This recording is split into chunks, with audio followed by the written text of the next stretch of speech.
Hello mga boss, welcome back sa aking channel, no. So, meron akong i-share sa inyo, konting kaalaman. Ito ay sa mga nare-receive natin sa ating mga notification or sa ating email. So, ito ay napakahalaga po itong pag-uusapan natin mga boss. Ito po ay speaking ito sa ating mga nare-receive na mga email or sa notification sa ating Facebook. Lalong-lalo na po ngayon yung mga content creator na syempre naghihirap sa pagla-live, tapos nagki-create ng mga content. So napaka-importante itong ating topic ngayong oras na ito mga busing. So i-discuss ko sa inyo kasi marami ngayon ang lumalaganap na mga scammer, no. So may na-receive akong email galing sa aking Gmail, no. So I received by November 24, 2023. So ang pangalan nito ay si Kevin Gisper. So na-receive ko siya tapos meron siyang ipinadala sa akin na na link. Kung makikita nyo nasa ibabaw yung kulay blue, may link siya.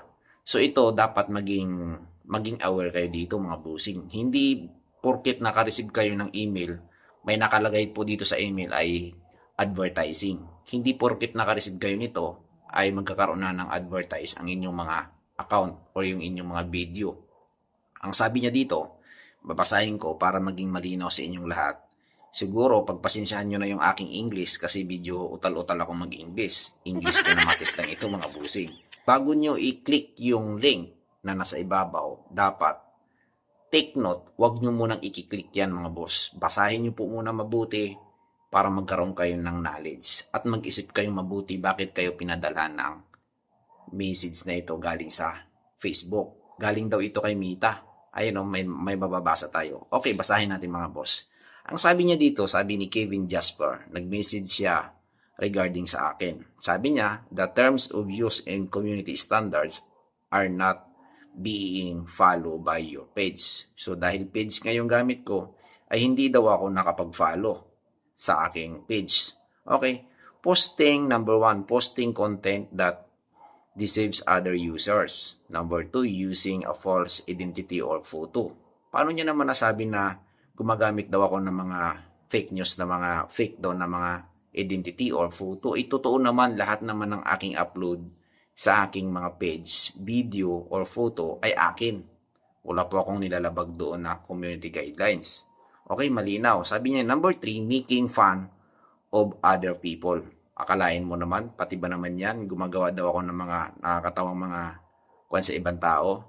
So, sabi niya, your page is now only visible to admins and is no longer accessible to other users. Okay? So, siguro kayo na lang balang umintindi dito dahil maliwanag naman ang sinasabi niya. If you believe, sabi niya, if you believe that this was a mistake, you can click the following link to seek a review. So, gusto niya daw, i-click ko daw itong link na nasa baba, yung HTTPS customer support request to, nakalagay dyan, reply.com. So, mga boss, ito dito dapat kayo magiging mapagmatsyag. Bakit? Hindi po ito legit. Kapag kinilik nyo po itong link na ito sa Gmail or sa inyong mga notification dyan, may nag-send sa inyo, wag na wag po kayo basta-basta mag-click. Bakit? Napakalinaw po ng nakalagay dito sa email na wala naman pong pangalan ni Facebook Meta ang nakalagay dito. Pero sa baba nilagyan niya. Ito basahin natin. Continuous natin yung kanyang sulat. We reserve the right to permanently delete your page. Akalain nyo, sabi niya, permanently daw, i-delete niya daw yung aking page and will not be able to receive or reverse our decision if we do not hear from you within the next 24 hours. Ayan po ang pagkakasabi niya. We appreciate your assistance in enhancing your account service. Tapos sa baba nakalagay, Meta Business Services. Tapos may CC dyan, CC Key Admin. Okay, so anong ibig sabihin nito? Tiningnan ko yung aking account, walang violation, walang nakalagay doon na kung meron akong nalabag, 'di ba? So sa your alerts, wala na akong nakitang violation. So, paano nasasabi niya dito mga boss na hindi naman ito legit? Ang totoo pong nag-i-email sa atin ay walang iba, hindi yung Meta.